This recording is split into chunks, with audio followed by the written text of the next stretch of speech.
সেদিন ছিল ছুটির দিন, বাসায় ছিলাম। আপু সকাল থেকেই একা পিঠা তৈরি করছিল। আসলে আমাদের এলাকায় একা পিঠা বলে, এক এক এলাকায় এক এক রকম নামও বলতে পারে, অনেক সেমাই পিঠাও বলে থাকে। তো আজকে যে পিঠাটা তৈরি করছে এটা হচ্ছে তাল দিয়ে আটাটাকে সেনে তারপরে করেছে, একটু পরিমাণে বেশি করেছে যাতে একটু আমি রোদে শুকিয়ে ফ্রিজে রাখতে পারি। আর অর্ধেকটা রান্না করব, মাঝে মাঝে যখন রান্না করতে ইচ্ছা করবে তখন আমি রান্না করে নিতে পারবো। আলহামদুলিল্লাহ, আমার ননাসা বেশ ভালো, ওনারা যতটুকু সম্ভব হয় ততটুকু অনেক কিছু প্রসেস করে দেওয়ার ট্রাই করে। তো আমি দুপুরবেলা একটু রেস্ট নিয়েছিলাম, ওঠার পরে আমি দেখছি সন্ধ্যার সময় এই যে একা পিঠে রান্না করা হয়ে গেছে, তাই একটু বসে খেয়ে নিলাম।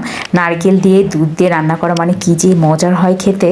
আর ওই যে এখন চলছে দুধ চিতই বানানোর প্রস্তুতি।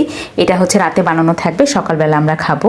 পিঠা বানানো বেশ কষ্টসাধ্য বিষয়, আর আমি খুব একটা বেশি পারদর্শীও না, তাই তো আপু আসার বদলতে আমাদের পিঠা খাওয়াটাও হয়ে গেল শীতে। এদিকে একই ফ্লোরে ছোট বোনটাও দিয়ে গেছে হালিম, মানে খাবার দাবার চারিদিক থেকেই শুরু হয়ে গেছে।